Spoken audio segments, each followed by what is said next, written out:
आज हम बात करेंगे कोरोना इन्फेक्शन के बारे में। इसके बारे में काफ़ी र्यूमर्स भी सोशल मीडिया में चल रहे हैं और काफ़ी ज़्यादा मिथ्स भी हैं। आपको मालूम होगा कि जो कोरोना वायरस इन्फेक्शन है पूरे विश्व में फैला हुआ है और इसमें कोई भी देश इससे बचा हुआ नहीं। आमतौर पर एक वायरल इन्फेक्शन की तरह ही बिहेव करते हैं जिसमें बुखार, खांसी, सांस की दिक्कत होती है। 80% लोगों में इसमें कोई लक्षण नहीं आते या बिल्कुल मामूली लक्षण आते हैं।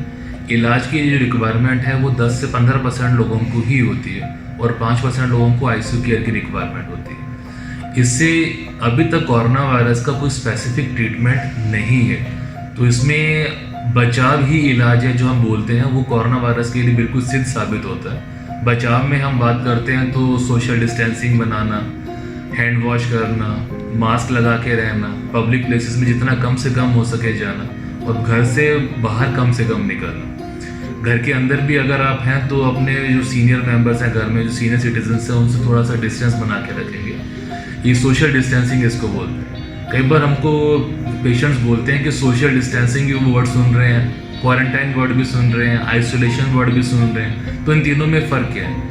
देखिए, आइसोलेशन वर्ड हम उनमें यूज़ करते हैं जो पेशेंट कोरोना से प्रभावित है। तो आइसोलेशन का मतलब पेशेंट जो कोरोना वायरस पॉजिटिव आ गया जिन लोगों में, उनको हम बिल्कुल स्ट्रिक्टली अलग बाकी लोगों से रखते हैं हॉस्पिटल सेटअप के अंदर, उसको हम आइसोलेशन बोलते हैं। जो क्वारंटाइन वर्ड यूज़ होता है, क्वारंटाइन वर्ड यूज़ होता है मान लो एक पेशेंट कोरोना से प्रभावित है और कोई आप उसके टच में आ गए हो। अब उनसे शायद आपने कभी राशन वाला जिसको कोरोना वायरस हो गया, आपने उसकी दुकान से राशन खरीदा है, तो आप उनके एक सोशल कांटेक्ट में आए हो तो आपको 15 दिन 14 दिन के लिए क्वारंटाइन रहना पड़ेगा। क्वारंटाइन का मतलब ये नहीं है कि आपको डिजीज़ है। क्वारंटाइन का मतलब है कि जो भी इसमें लक्षण आने होते हैं वो 14 दिन के अंदर आ जाते हैं। अगर 14 दिन में कोई लक्षण नहीं है तो आप सेफ हैं। और सोशल डिस्टेंसिंग जनरल पब्लिक के लिए है, वो हर किसी को फॉलो करना है, चाहे आप किसी कोरोना वायरस के कॉन्टेक्ट में आए हैं या नहीं आए। घरों के अंदर रहना एक सोशल डिस्टेंसिंग है, पब्लिक प्लेस पे नहीं जाना एक सोशल डिस्टेंसिंग है। जो लोग हेल्थ केयर इंडस्ट्री में, मैन्युफैक्चरिंग इंडस्ट्री में काम कर रहे हैं, एसेंशियल सर्विस में काम कर रहे हैं, उन लोगों को सोशल डिस्टेंसिंग की रिक्वायरमेंट बहुत ज़्यादा है। बिकॉज आमतौर पर जैसे हम डॉक्टर्स हैं, हम पेशेंट के टच में काफ़ी आते हैं, तो हम कोशिश करते हैं कि कम से कम पेशेंट से कॉन्टैक्ट हो, उनसे जो ट्रीटमेंट है कम से कम उनको मिनिमम कॉन्टैक्ट करके उनसे हम इलाज करवा सकें। अब एक तो ये होता है कोरोना वायरस का प्रिकॉशन। आमतौर पर हमसे पूछा जाता है कि जिस पेशेंट को कोरोना हो गया उसको कैसे केयर की जाए। तो कोरोना वायरस एक नॉर्मल इन्फेक्शन की तरह, नॉर्मल वायरस की तरह ही है। तो इसमें है कि एक बार इन्फेक्शन होने के बाद बॉडी की इम्यूनिटी कम हो जाती है। नॉर्मली हम कोरोना वायरस से जो ट्रीटमेंट उसको बोलते हैं जिनके 2 सैंपल कोरोना वायरस के लिए पहले पॉजिटिव आया था, इसे मान लीजिए। तो जो 2 सैंपल 24 घंटे के अंदर अगर आप नेगेटिव आते हैं तो वो कोरोना वायरस का ट्रीटमेंट हम उसको बोलते हैं सक्सेसफुल हो गया। 2 नेगेटिव आना 10 दिन के अंदर भी आ सकता है, 5 दिन के अंदर भी आ सकता है, 15 दिन के अंदर भी आ सकता है, कई लोगों में 20 दिन भी लग जाते हैं। लेकिन एक बार नेगेटिव आने का मतलब ये नहीं है कि आप फ्री। कोरोना वायरस होने के बाद, नेगेटिव आने के बाद भी आपको कुछ सोशल प्रिकॉशंस करनी है, जो घर के अंदर भी और घर के बाहर। घर के अंदर आपको इन्फेक्शन ठीक होने के बाद भी 14 दिन तक आइसोलेशन में रखना है अपने आप को। मान लीजिए आज आपको कोरोना वायरस का इन्फेक्शन हुआ, 2 हफ्ते के बाद आप ठीक हो गए, 2 हफ्ते के बाद भी आने वाले 2 हफ्ते आपको घर के अंदर लॉकडाउन में ही रहना है। क्योंकि कई बार देखा जाता है कि ये वाला इन्फेक्शन रिकरेंस करता है।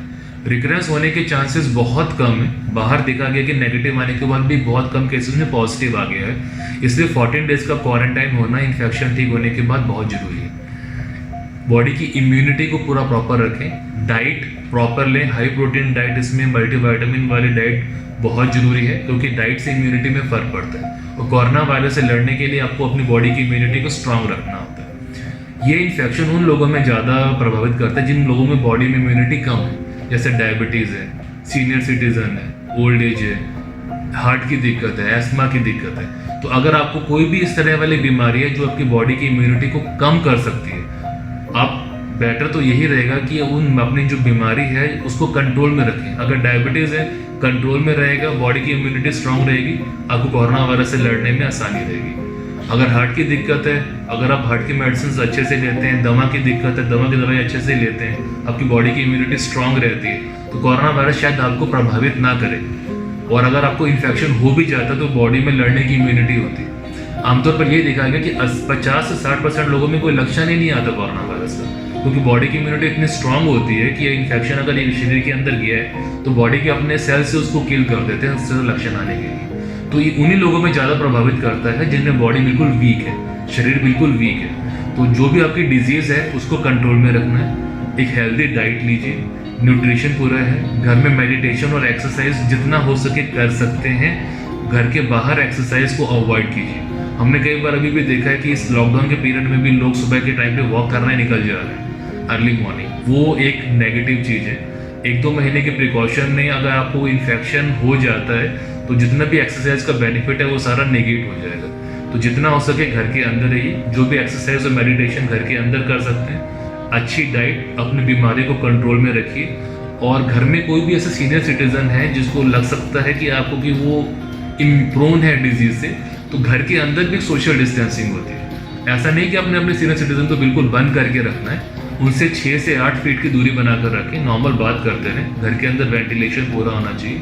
और ये कुछ प्रिकॉशंस लेंगे तो शायद ये कोरोना वायरस का जो पैंडेमिक है हमें बहुत ज़्यादा प्रभावित ना करके निकल जाएगा। तो दोस्तों, कोरोना वायरस एक वैश्विक बीमारी है, ये पूरे वर्ल्ड में इसका फैला हुआ है और इसमें जो प्रिवेंशन है, जो बचाव है इसका, वही इसका ट्रीटमेंट है। कई बार हमसे पूछा जाता है कि कोरोना वायरस के जो ट्रीटमेंट के लिए कोई वैक्सीन अवेलेबल अभी हुई है नहीं हुई है। अभी तक इस बीमारी के लिए, क्योंकि ये पूरे विश्व में नहीं है, इसके लिए कोई वैक्सीन अवेलेबल नहीं है, तो हम पेशेंट्स को यही बोलते हैं कि इसके लिए सोशल डिस्टेंसिंग, सोशल आइसोलेशन जो है, that is the most effective vaccine. वो सबसे ज़्यादा इफेक्टिव वैक्सीन इसमें सोशल डिस्टेंसिंग ही है, क्योंकि वैक्सीन को बनने में अभी 6 महीने का टाइम मिलेगा या साल का कोई नहीं जानता। इसमें रिसर्च जारी है, लेकिन इसके आने में टाइम लगेगा। तो जब तक रिसर्च में प्रूवन नहीं होता कोई vaccine, social distancing is the most effective vaccine. अगर आपको लगता है कि आप में फ्लू वाले लक्षण आ रहे हैं, बुखार, इसमें फ्लू वाले लक्षण हम किनको बोलते हैं, इसमें होता है बुखार, खांसी, शरीर में दर्द, हेडेक या सांस लेने में दिक्कत, आपको इनमें से कोई भी लक्षण अगर घर बैठे हुए अपने आप में हो रहे हैं तो आप तुरंत ऐसे सेटअप में जाइए जहाँ पे कोरोना वायरस का जो ट्रीटमेंट ऑथोराइज्ड है। क्योंकि और इसके लिए अगर आपको इस तरह वाले लक्षण हो रहे हैं तो अपने आप को स्ट्रिक्ट आइसोलेशन में घर में करने की ज़रूरत है, ताकि आपसे ये वाली बीमारी आपके घर वालों को नहीं फैले। घर के अंदर भी मास्क लगा के रहिएगा इस कंडीशन में। मैं इसमें आपको यही रिक्वेस्ट करूँगा कि इस बीमारी के लिए stay home, stay safe, social distancing का पालन करें और जो गवर्नमेंट ऑफ इंडिया की जो गाइडलाइंस हैं उसको प्रॉपर फॉलो करते रहें, तभी हम इस बीमारी से उभर पाएंगे। नमस्कार।